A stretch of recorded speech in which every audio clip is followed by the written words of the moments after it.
Oh, hey, welcome to my desk. Today I'm going to be drawing Scooby Doo.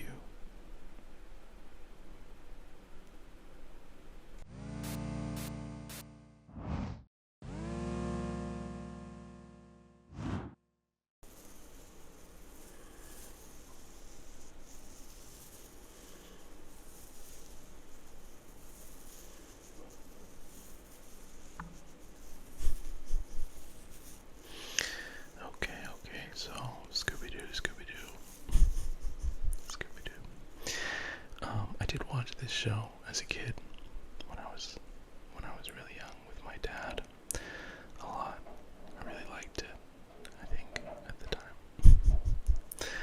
And I had always been planning to do a video about Scooby, but I did get a comment pretty recently, a couple of comments asking for Scooby, and just want to say thank you to those commenters for reminding me I wanted to do it.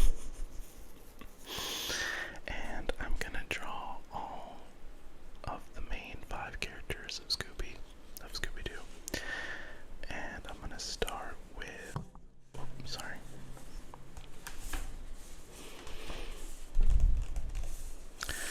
I'm gonna start with Scooby.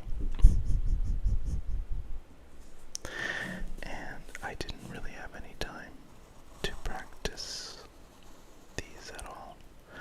So this is my first go at all of this. So please don't judge me too harshly on these drawings. But yeah, so Scooby is a Great Dane, and he's kind of like a cowardly giant. And this show of Scooby Doo, like the original version, Scooby Doo, Where Are You, was kind of like an amalgamation of a lot of different things that were popular at the time. So this came out in 1969, I believe. And there was just a lot of things changing at the time because of certain parental watch groups that were complaining about cartoons of the day being like way too violent. And because of their actions, they were able to get a lot of different shows canceled, leaving like animators to scramble for new material. And Scooby-Doo was one of those shows. And even though it took inspiration from so many other things at the time, like Archie comics and like this old sitcom called Domi, Romy.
so many different versions of the show after that. Right after the first series, they started doing these like 1-hour specials with like celebrity guests that would help the kids solve their mysteries. And a lot of times they would be like real people. Oh, I kind of messed up that arm. But, yeah, like, it would be like the Harlem Globetrotters, or like, sometimes, like, yeah, real people like that, like the Three Stooges were in one episode. And then other, like, fictional characters like Batman and Robin, and stuff like that. Because a lot of those characters were like tie-ins with other series created by the same production house, which was Hanna-Barbera, which they also made like Josie and the Pussycats and like Archie and stuff like that. Okay, so that was Shaggy. And let's see, what should I do now? Let's go ahead and do Daphne. And I guess I kind of like alluded to that before, but each of the characters were like these very archetypal roles in the series. So Daphne was like basically the danger-prone member of the mystery gang. And so she was just always getting kidnapped or trapped or lost in all the episodes, until like further down the line, you know, in the newer versions of the show, and like these characters, Daphne later becomes a little bit more capable and like suddenly has these karate skills and can fight monsters and stuff really well. And there was a TV show or a movie that I watched as a kid where she was like a news reporter. So I think they did make an attempt to like modernize her character and make her less disaster prone, which I think is good. But that being said, I wouldn't describe her character as ever having been dumb or anything like that. Like she was always pretty level-headed, but she did just get into trouble a lot. And there was always like this little romance vibe with her and Fred.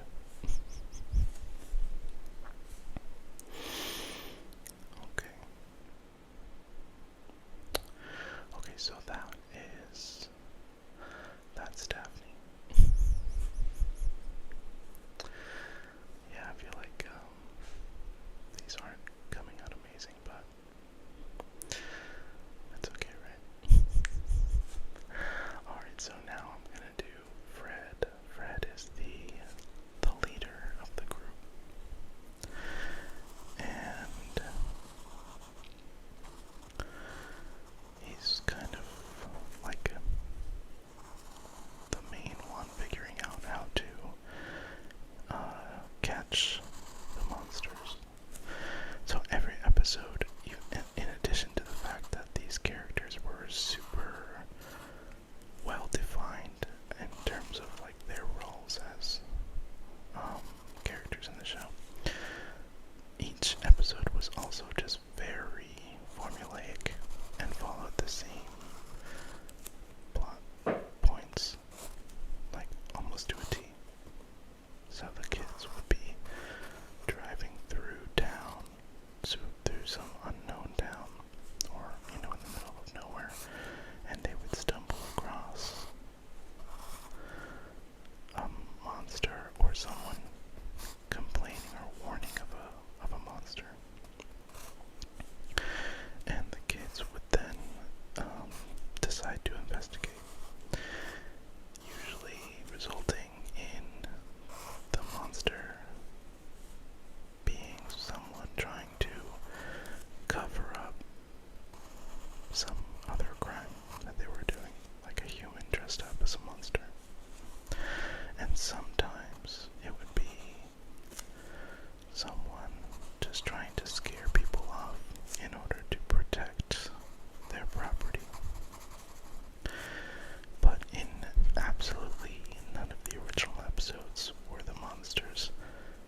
that she would lose her glasses and be completely blind without them, or she can't see at all. And I do know that in the live action film from the early 2000s, she's played by Linda Cardellini, who is a very beautiful woman. And I guess they kind of revamped her character to make her a little less, I don't know, I guess like frumpy. That's not really the right word, but I do think, that was a smart choice. Or, I don't know. I actually haven't ever seen the live action movie, but I do know that I think like at the time, it was maybe like critically panned, but has since become like a huge cult classic. I think I maybe missed the boat on watching it, but maybe I'll watch it. Okay, so that was Velma. Oh wait, I forgot. Yeah, I forgot the eyebrows.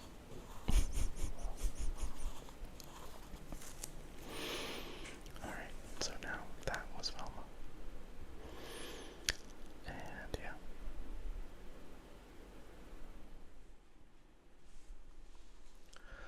Well, I hope you like this one. Let me know in the comments what you think of Scooby Doo. And I will see you in the next one.